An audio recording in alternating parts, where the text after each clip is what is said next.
हनुमान् श्रीपदो वायुपुत्रो रुद्रो नघोजरः अमृत्यवीरवीरश्च ग्रामवासो जनाश्रयः धनदो निर्गुणः शूरो वीरो निधिपतिर्मुनिः पिङ्गाक्षो वरदो वाग्मी सीता शोकविनाशकः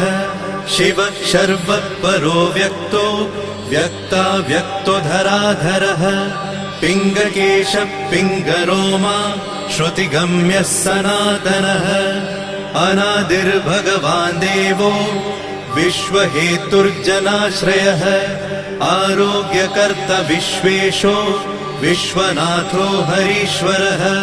भर्गो रामो रामभक्तः कल्याणप्रकृतिस्थिरः विश्वम्भरो विश्वमूर्तिर्